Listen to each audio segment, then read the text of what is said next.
성도 여러분, 밤새 안녕히 주무셨습니까?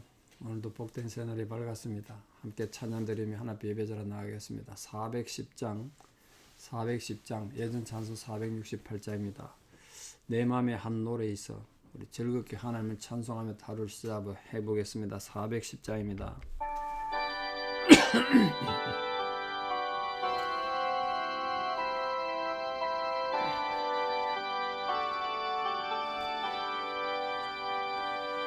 내 맘에 한 노래 있어 나 즐겁게 널 부르네 이 노래를 부를 때에 큰 평화 임하도다 평화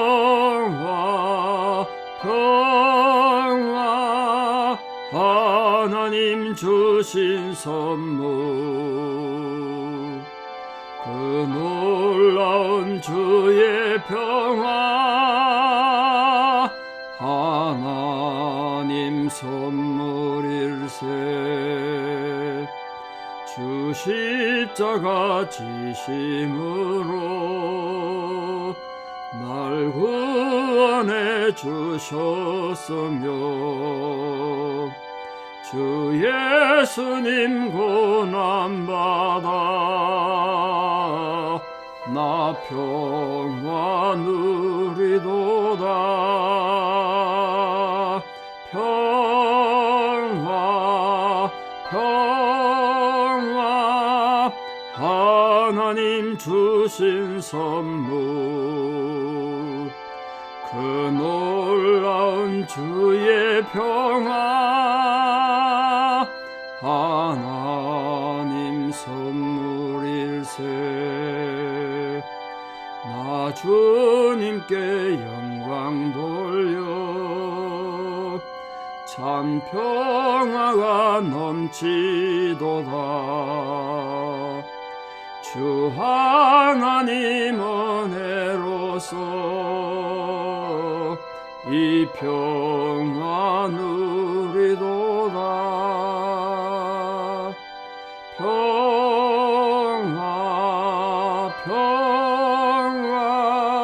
하나님 주신 선물 그 놀라운 주의 평화 하나님 선물일세 이 평화를 얻으려고 주 앞으로 나아갈 때 주 예수님 우리에게 이 평화 주시도다 평화 하나님 주신 선물 그 놀라운 주의 평화 하나님 선물일세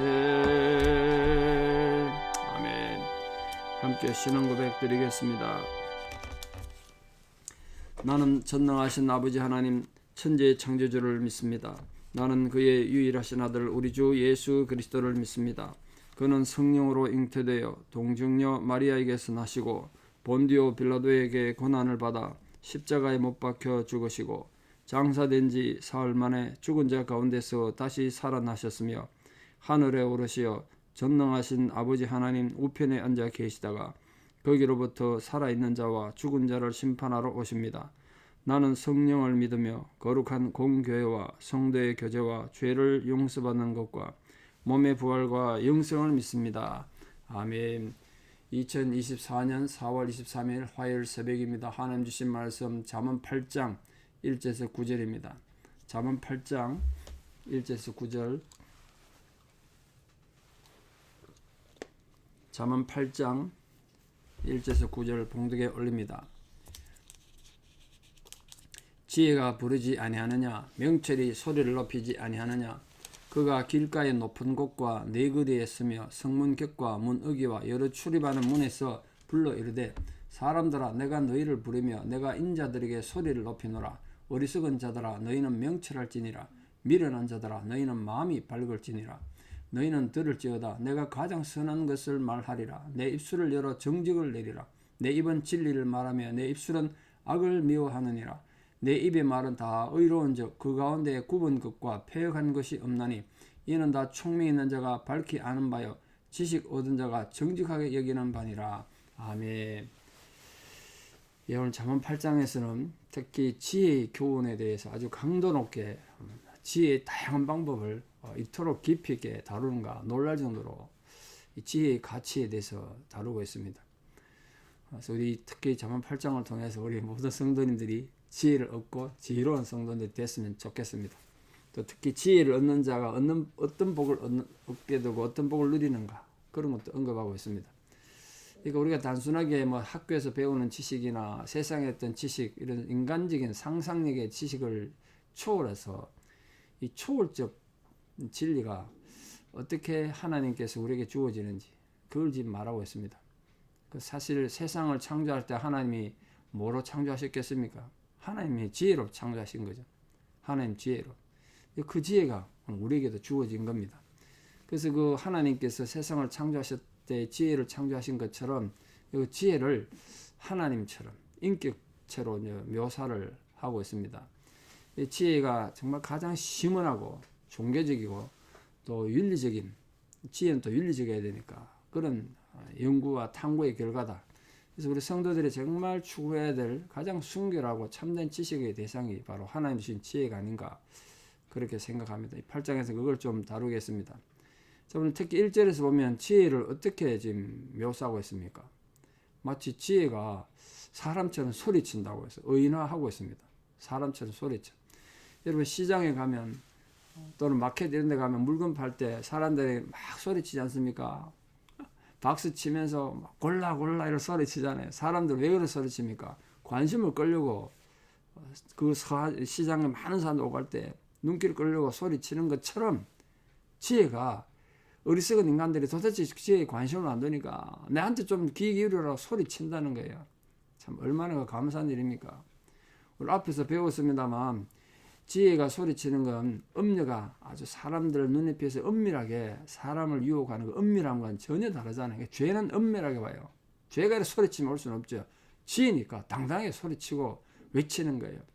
그래서 예수님께서도 이 유대인들이 예수님을 고발하려고 또 예수님을 모함하려고 할 때 요한복음에서 이렇게 외칩니다. 내가 드러내놓고 세상에 말하지 않았느냐.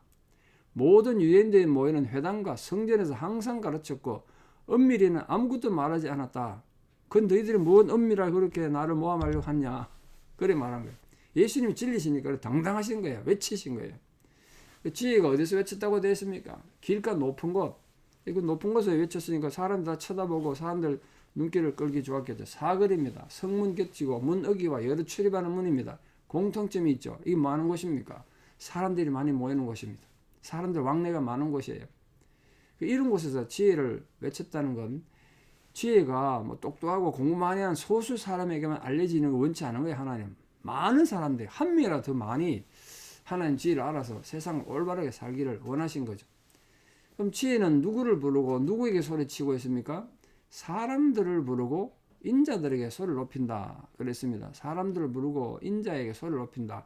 우린 사람으로 번역하고 인자로 번역했습니다만 이 사람이란 히브리어 자체가 어느 정도 공부한 사회적으로 성공한 지식을 소유하고 있는 사람을 사람이라고 표현했고요. 원래 단어가 그렇습니다. 인자로 말할 때는 일반적인 보통 사람, 평범한 사람 다 말하는 거예요. 왜 그럼 사람들, 인자들 이렇게 표현했느냐? 다시 말해 지혜는 사람 차별하지 않는 거예요. 지가 아무리 세상에 똑똑하든 아무리 일자 무식이든 누구든지 구별하지 않고 하나님이 다 지혜를 얻도록 초청하셨어요. 세상에서는 사람들 사회적 지위나 뭐 성공에 따라서 사람을 나누는지 모르겠습니다만 하나님의 지혜는 빈부, 귀천, 유식하냐 무식하냐 그런 전혀 가르지 않고 하나님의 지혜로 나오기를 초청한다는 거예요. 초청해요. 왜 지혜가 먼저 사람들 부르고 그들에게 소리친다고 5절에 말했습니까? 이 사람들이 어리석고 미련해서 그래요. 어리석은 자들아 너희는 명철할지니라. 미련한 자들아 너희는 마음이 좀 밝을지어다. 사람이 어리석으면, 어리석다는 게 뭡니까? 지혜에 관심이 없고 지혜를 모르는 자가 결국 어리석은 자입니다. 그게 어리석어요. 그러니까 아무리 세상에서 공부를 많이 하고 성공하고 출세해도 지혜가 없으면 어리석은 거예요. 하나님 지혜가 없으면.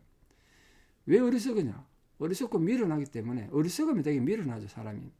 지혜가 부르지 않고 소리치지 않으면 지혜에 관심을 안 두는 거예요. 그래서 지금 그들이 이 지혜가 사람들을 부르고 소리치는 겁니다. 지혜가 이 사람들을 불쌍히 여겨서, 그 어리석고 미련한 자들 불쌍히 여겨서 제발 지혜를 좀 얻어서 너희들이 마음이 밝아지고 명철하고 그렇게 되라고 소리치는 거예요. 그게 결국은 하나님께서 우리를 부르는 사랑의 소리 아니겠습니까? 우리를 불러 구원하시려고 하나님 뭐가 답답해가지고 독생자를 보내가지고 내가 너희들 사랑한다. 제발 내 말 좀 들어라. 거리 가면 안 된다. 죽는다. 그렇게 외치셨겠어요. 그게 사랑입니다. 사랑. 그래서 요한 사도는 이렇게 고백했지 않습니까? 사랑은 여기 있으니 우리가 하나님을 사랑한 것이 아니요 오직 하나님이 우리를 사랑하사 우리 죄를 위하여 화목제로 그 아들을 보내셨습니다. 그 사랑이 지혜가 돼요. 오늘도 우리에게 소리치고 외치는 거 아니겠습니까? 그럼 지혜가 이 어리석은 자들과 미련한 자들을 외쳐서 관심을 끈 다음에 뭘 바랍니까? 뭘 원해서 바랍니까? 뭘 바라서 그렇게 소리치는 것입니까? 어리석은 자들이 명철해지고 미련한 자들 마음이 좀 밝아지라고. 명철이 뭐라 그랬죠? 명철. 하나님의 뜻을 분별해서 순종할 수 있는 힘이 명철이라고 그랬습니다. 그렇게 되면 삶이 바뀌겠죠. 마음이 밝아진다는 것, 마음이 어둡다는 건 이 생각 없이 이런 마음이 어두우면 어떻게 되겠는가? 판단이 안 되는 거예요. 올바른 길을 분별도 못하고 알아도 그렇게 살지도 못하고. 그래서 지혜는 자기 소리를 들으라고 외치고 있습니다. 그러므로 모든 성도님들은 지혜가 외치는 소리를 들으시고 부디 말씀을 들으시고 성경을 그냥 읽을 때 그냥 읽는 게 아니라 그걸 통해 들으셔야 돼요. 들으셔야 돼요. 성경은 사실 읽는 게 아닙니다. 듣는 겁니다. 주님께서 내 눈으로 읽고 내 입으로 읽지만 사실은 그 말씀을 내가 들어야 돼요. 그 말씀을 듣고 선악을 분별하고 명철해지고 또 선을 쫓아 행하는 자, 그게 정말 복 있는 자고 참된 지혜를 가진 자들입니다. 그럼 지혜는 무엇을 말하는가? 지혜는 어떤 것을 말하는가? 6절에서 8절에 지금 계속 나오죠. 지혜는 가장 선한 것을 말합니다. 진리를 말하고 정직을 말하고 악을 미워하고 굽은 것과 패역한 것이 없는 아주 의로운 것을 지금 말한다. 굽은 것과 패역한 것이 없다. 8절에 그랬잖아요. 그렇게 말했습니다. 자, 그래서 우리 성도님들이 하나님의 지혜를 알게 되면 이렇게 순수하고 올곧은 사람이 됩니다. 정직한 사람이 된다는 거예요. 예수님이 바로 그런 분 아니셨겠습니까? 예수님에겐 사도요한은 뭐라 그랬습니까? 자, 보라, 하나님 어린 양이로다. 그 속에는 악함이 전혀 없다. 그렇게 말했잖아요. 예수님이 가장 선한 분이시고 진리 그 자체이시고 굽은 것과 패역한 것이 없는 의로운 분으로 가장 정직을 사랑하고 악을 미워한 분 아니겠습니까? 여러분, 예수님이 사랑이시고 사랑으로 다가오셨지만 악은 미워하셨어요. 악은 미워했다고요. 왜 바리새인들 보고 독사의 자식들아, 독사의 새끼들아 이렇게 욕을, 그 정말 욕설인데 그 욕을 하셨겠어요? 악을 미워하시기 때문에 그래요. 인간을 미워한 게 아니라 그 악을 미워해서 그래요. 주님의 인격이 그렇기 때문에 그 인격의 표현인 이 말씀이 육신이 돼서 오신 분이 예수님 아닙니까? 결국 말씀이 예수님이시단 말이에요. 말씀이 예수님이세요. 그 예수님의 인격의 표현인 이 그분의 말은 오늘 이 말씀처럼 우리에게 선하고 진리고 정직하고 악을 미워할 수밖에 없는 거다. 그러므로 성도들의 우리 모든 초점은 믿음의 주 온전케 하신 예수님을 닮아가고 예수님을 따라가는 것, 그게 최고의 지혜 아니겠습니까? 그럼 어떤 자가 지혜의 말을 밝게 할 수 있는가? 9절입니다. 9절. 이는 다 총명 있는 자가 밝게 아는 바요 지식 얻은 자가 정직하게 여기는 바니라. 이 총명한 자, 또 다시 말해서 지혜의 가르침을 경청하고 받아들이는 자, 그게 참된 지혜를 알 수 있는 참으로 총명한 자다. 그때 말씀을 듣고 경청하고 깨달을 때 사람의 지혜가 생기는 거 아니겠습니까? 이건 단순하게 세상적인 지적인 능력이 뛰어나다는 뜻은 절대로 아닙니다. 학교 문턱도 가보지 못한 저 시골의 할머니 촌부라고 하더라도 아이와 같이 지혜의 귀를 기울이고 그걸 있는 대로 받아들인다면 하나님 지혜를 알 수 있는 거죠. 받아들이면. 단순히 인간의 어떤 순진함을 칭찬하기보다는 하나님께서는 그렇게 말씀을 깨닫는 자들을 하나님께서 은혜가 풍성함으로 함께 하신다니까요. 이 결론의 말씀입니다. 지식 얻은 자가 이 지혜의 소리를 정직하게 여기게 된 이유가 뭘까요? 하나님의 지혜를 알게 된 자들이 지혜를 소중히 여기는 이유가 뭘까요? 바로 그 이유는 하나님의 지혜가 의와 불의를 분명하게 분별해주고 우리 고든 길을 어떤 길을 걸어가야 되는지 보여주니까 무엇이 좁은 길이고 무엇이 생명의 길인지 구분하게 하니까. 비록 사람이 이 살아있는 자체, 생활하는 자체, 또 앞으로 살아가야 되는 삶이 있지 않습니까? 또 우리가 영원한 천국에 영원한 미래가 있는데 거기 우리 삶이 참 불투명하고 불확실해요. 내일 내 인생이 어떻게 될지 모르지만 결국 인생을 주관하시는 주님에게는 결코 불투명하거나 불확실한 게 있을 수 없죠. 주님의 지혜는 확실하고 분명한 거니까. 그렇기 때문에 그분의 소리, 하나님의 소리를 듣고 지혜를 얻는 자는 일단 바르게 산다. 그리고 곧은 인생의 행로를 정하게 되고 그 길을 걸어가는 거죠. 여기서 이제 지혜의 소리가 우리에게 참된 정직함을 입증하게 되는 겁니다. 그럼 오늘 모든 성도님들도 우리 성경에 있는 또는 우리 성경이 없더라도 우리 역사 속에서 우리 앞에 먼저 믿음의 보증을 보시고 믿음의 본을 보이고 살아가셨던 그 믿음의 선진들을 따라서 오늘도 우리들이 지혜를 깨닫고 정인의 삶을 살아가서 하나님의 기쁨이 되는 거룩한 성도들 다 되시기를 진심으로 축복합니다. 기도드리겠습니다. 아버지 하나님, 오늘도 이렇게 참된 지혜의 가르침 우리에게 주셔서 진실로 감사드립니다. 우리가 하나님의 지혜를 경청하고 하나님의 지혜를 정말 통찰함으로써 우리 세상을 지혜롭게 살아가는 거룩한 백성들 되게 도와주시옵소서. 세상은 점점점 악해져 가고 참 하나님을 대적하는 그런 악한 세상이 되어가지만 그러나 하나님 지혜를 아는 자들이 더욱 겸손히 정직하게 올바르게 주님을 섬기고 사랑함으로써 지혜의 힘과 능력을 깨닫게 하여 주시옵소서. 우리 삶이 고달프고 힘들어도 지혜를 깨달을 때 기쁨이 있고 소망이 있고 미래에 대한 희망을 가질 수 있는 줄 믿습니다. 사랑하는 모든 성도님들에게 참된 지혜의 깨달음이 있어서 그 지혜의 힘을 통하여 능력을 통하여 우리 삶이 회복되어지고 새롭게 되는 역사가 있게 하여 주시옵소서. 이제는 우리 주 예수 그리스도의 은혜와 하나님 아버지의 만극하신 사랑과 성령님의 위로 교통 역사하심이 오늘도 주님 앞에 나와 참된 지혜를 바로 알고 깨닫고 주님의 거룩한 백성으로 살아가기를 결단하는 사랑하는 성도님들의 위대한 신앙 고백 위에 또 우리 사랑하는 모든 자녀들 삶 위에 또 우리 사랑하는 모든 성도님들 힘겨운 상황 위에 이제부터 영원토록 함께 하시옵기를 간절히 축원하옵나이다. 아멘. 여러분 오늘 하루도 하나님 지혜로 승리하시고 지혜로운 백성으로 사시기를 축복합니다. 감사합니다.